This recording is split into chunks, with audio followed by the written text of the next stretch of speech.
श्री गुरु चरण सरोज रज निज मन मुकुर सुधार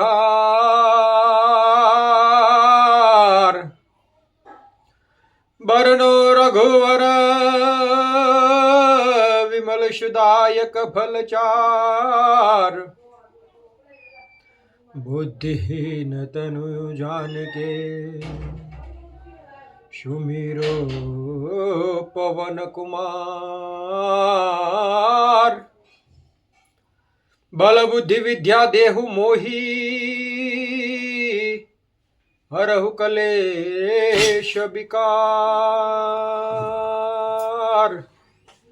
जय हनुमान ज्ञान गुण सागर जय कपीश तिन लोक उजागर रामदूत यतुलित बल धामा अंजनी पुत्र पवन सुत नामा महावीर विक्रम बजरंगी कुमति निवार सुमति के संगे कंचन बरण विराज सुबेशा कानन कुंडल कुंचित केशा हाथ ब्रज और ध्वजा विराजे कांधे मूच जने उषा जय शंकर सोन के श्री नंदन तेज प्रताप महाजगबल विद्यावान गुणी अति चातुर राम काज करिबे को आतुर प्रभु चरित्र सुनिबे को रस्या राम लखन सीता मन बस्या सूक्ष्म रूप दर्शि हृदय दिखावा विकट रूप धरि लंक जरावा भीम रूप धरि असुर सहारे रामचंद्र के काज सवारे लाए सजीवन लखन जियाए श्री रघुवर सुरलाए रघुपति की बहुत बड़ाई तुम मम प्रिय भरत सम भाई स्वस्थ बदन तुमरो यश गावे अस कहीं श्रीपति कंठ लगावे सनकादिक ब्रह्मांड मुनीसा नारद सारद सहित यहिषा यम कुबेर दिक्पाल जहाते कभी कोविद कह सके कहाते तुम उपकार सुग्रीव किया राम मिलाए राजपद दीहा तुमरो मंत्र विभीषण माना लंकेश्वर भय सब जग नाना जुग सहस्त्र जो जन परवा तीनों लोक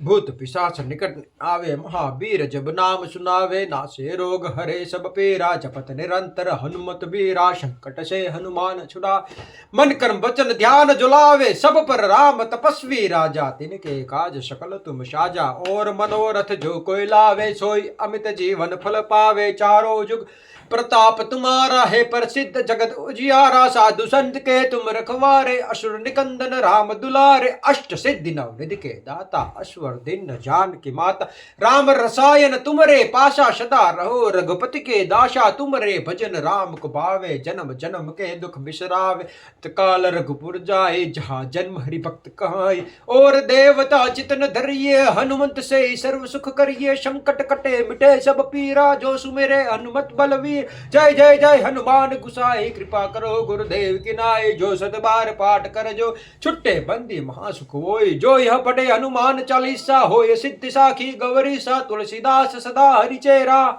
कीजे नाथ हृदय में डेरा पवन तनय संकट हरण मंगल मूर्ति रूप राम लखन सीता सहित हृदय बसो शूरभ इति श्री बोलो सियावर रामचंद्र की जय पवन सुत हनुमान की जय। रुद्र संहिता चतुर्थ कुमार खंड। દેવતાઓ દ્વારા સ્કંદને શિવ પાર્વતી પાસે આણવો એમનો લાડ પ્યાર દેવોની માગણી હોવાથી શિવજીનું એનું તારક વધ માટે સ્વામી કાર્તિકનું પ્રધાન કુમાર ની અધ્યક્ષતામાં દેવસેનાનું પ્રસ્થાન મહીસાગરમાં સંગમ પર તારકાસુરનું આવું અને બંને સેનાઓમાં અથડામણ વીરભદ્રનો તારકાસુર સાથે ઘોર સંગ્રામ પુનઃ શ્રી હરિ અને તારકનું ભયાનક યુદ્ધ વંદે વદંત તુષ્ટ માનસમ તિ પ્રેમ પ્રિયમ પ્રેમદમ પૂર્ણ પૂર્ણ કરમ પ્રપૂર્ણ નિખિલેશ્વ એકવાશમ શિવમ સત્યમ સત્યમયમ ત્રિસત્ય વિભવમ સત્યપ્રિયમ સત્યદમ વિષ્ણુ બ્રહ્મનુતમ સ્વકીય કૃપ યોપાતાકૃતિમ શંકરમ।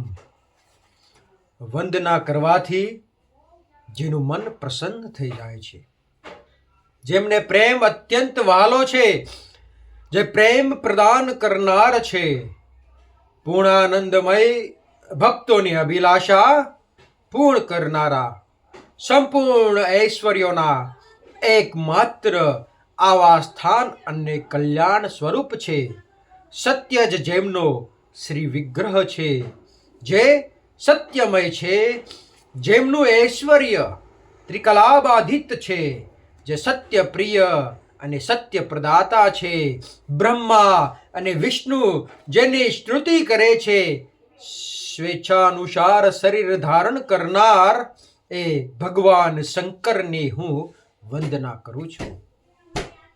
શ્રી નારદજીએ પૂછ્યું, હે દેવતાઓનું મંગલ કરનારા દેવ, પરમાત્મા શિવ તો સર્વ સમર્થ છે. આત્મારામ થઈને પણ એમને જે પુત્રની ઉત્પત્તિ માટે પાર્વતીની સાથે લગ્ન કર્યું હતું, એમનો એ પુત્ર કેવી રીતે ઉત્પન્ન થયો તથા તારકાસુરનો વધ કેવી રીતે થયો, મારા પર કૃપા કરીને આખું વૃતાંત પૂર્ણ રૂપે વર્ણન કરીને જણાવો. એના ઉત્તરમાં બ્રહ્માજીએ કથા પ્રસંગ સંભળાવીને કુમાર ગંગાથી ઉત્પન્ન થયા હોવાની તથા કૃતિકા વગેરે 6 સ્ત્રીઓ દ્વારા એમનું લાલન પાલન થયેલું એ 6 એની સંતુષ્ટિ માટે એમના 6 મુખ ધારણ કરવા અને કૃતિકાઓ દ્વારા પાલન થયું હોવાથી કાર્તિકેય નામ હોવાની વાત કહી. ત્યાર પછી એમને શંકર ગિરજાની સેવામાં લાવવામાં આવ્યાની કથા સંભળાવી. પછી બ્રહ્માજીએ કહ્યું, ભગવાન શંકરે કુમારને ખોળામાં બેસાડી અત્યંત સ્નેહ કર્યો. દેવતાઓએ એમને વિવિધ પ્રકારના પ્રદાત વિદ્યાઓ, શક્તિ અને અસ્ત્ર શસ્ત્ર વગેરે પ્રદાન કર્યા. પાર્વતીના હૃદયમાં પ્રેમ માતો ન હતો. એમને હર્ષપૂર્વક હસીને સ્મિત ફરકાવીને કુમારને પરમોત્તમ ઐશ્વર્ય આપ્યું, સાથે જ ચિરંજીવી પણ બનાવી દીધા. લક્ષ્મીએ દિવ્ય સંપન્ન તથા એક વિશાળ અને મનોહર હાર અર્પિત કર્યો. સાવિત્રીએ પ્રસન્ન થઈને સર્વ વિદ્યાઓ પ્રદાન કરી. હે મુનિ શ્રેષ્ઠ, આ રીતે ત્યાં મહોત્સવ થયો. સર્વના મન પ્રસન્ન હતા. વિશેષતઃ શિવ અને પાર્વતીના આનંદનો પાર ન હતો. એ દરમિયાન દેવતાઓએ ભગવાન શંકરને કહ્યું, હે પ્રભો, આ તારકાસુર કુમાર ના હાથે જ માર્યો જવાનો છે. એટલા માટે આ પાર્વતી પરિણામ તથા કુમારોત્પત્તિ ઉત્તમ ચરિત ઘટિત થયું છે. તેથી અમારા લોકોના સુખાર્થ એનું કામ તમામ એનો અંત કરવાના હેતુ માટે કુમારને આજ્ઞા આપો. અમે લોકો આજે જ અસ્ત્ર શસ્ત્રથી સુસજ્જિત થઈને તારકને મારવા માટે રણયાત્રા કરીશું. બ્રહ્માજી કહે છે, હે મુને, આ સાંભળીને ભગવાન શંકરનું હૃદય દયાદ્ર થઈ ગયું. એમણે એમની પ્રાર્થનાનો સ્વીકાર કર્યો અને તે જ સમયે તારકનો વધ કરવા માટે પોતાના પુત્ર કુમારને દેવતાઓને સોંપી દીધો. પછી તો શિવજીની આજ્ઞા મળી ગઈ હોવાથી બ્રહ્મા, વિષ્ણુ વગેરે બધા દેવતા એકત્ર થઈને ગુહુને આગળ કરીને તરત જ એ પર્વત પરથી ચાલી નીકળ્યા. એ સમયે શ્રીહરિ વગેરે દેવતાઓના મનમાં પૂર્ણ વિશ્વાસ હતો કે અવશ્ય તારકનો વધ કરી દેશે. તે ભગવાન શંકરના તેજથી ભાવિત થઈ કુમારના સેનાપતિત્વમાં તારકનો સંહાર કરવાને માટે રણક્ષેત્રમાં આવ્યા.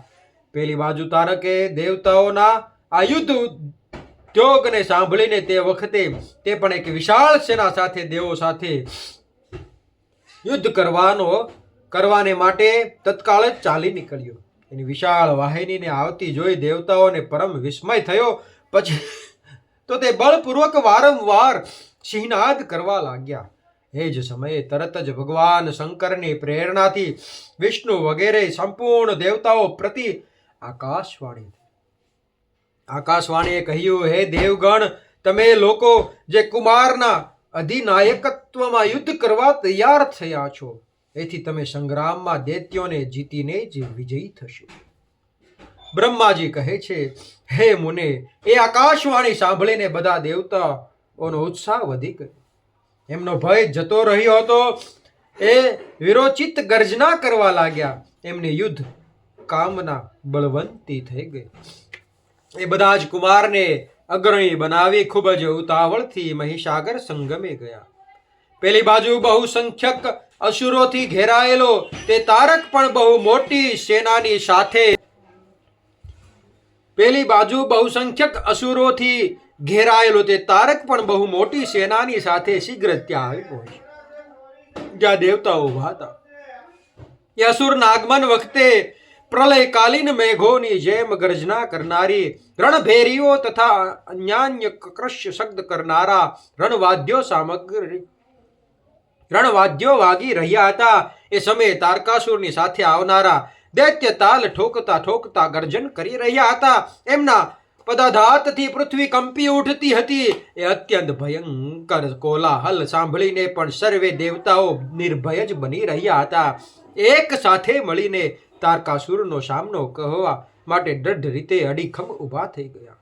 એ સમયે દેવરાજ ઇન્દ્રકુમારને ગજરાજ પર બેસાડીને સૌથી આગળ ઊભા રહ્યા. તે લોકપાલોથી ઘેરાયેલા હતા.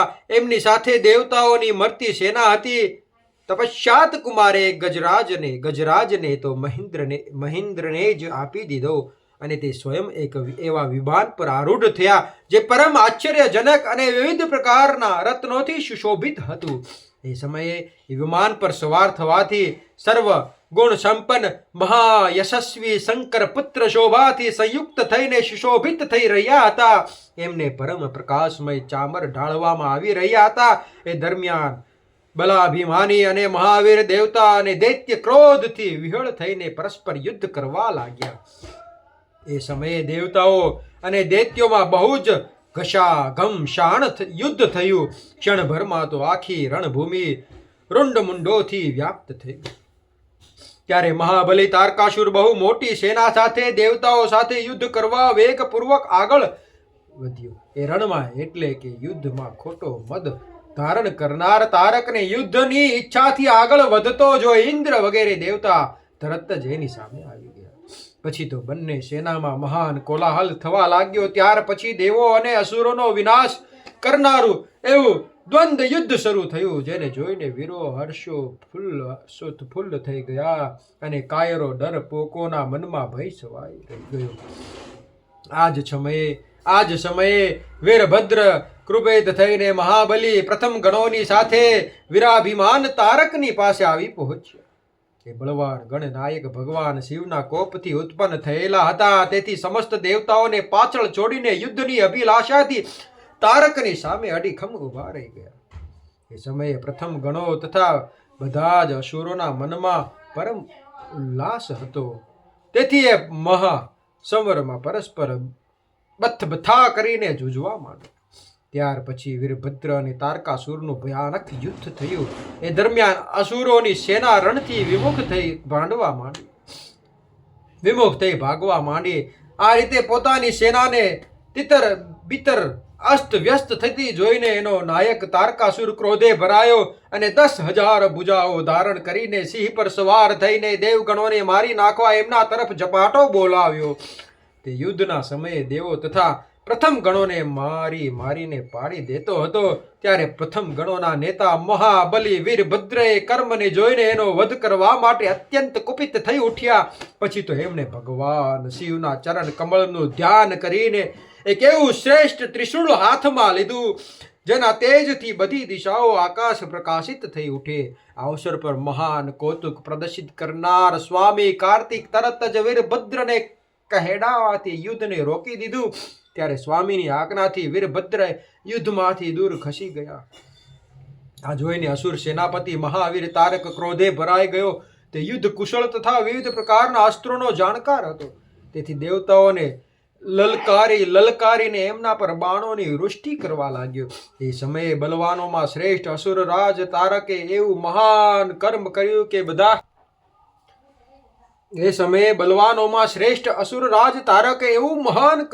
કે બધા દેવતા ભેગા મળીને પણ એમનો સામનો ન કરી શક્યા.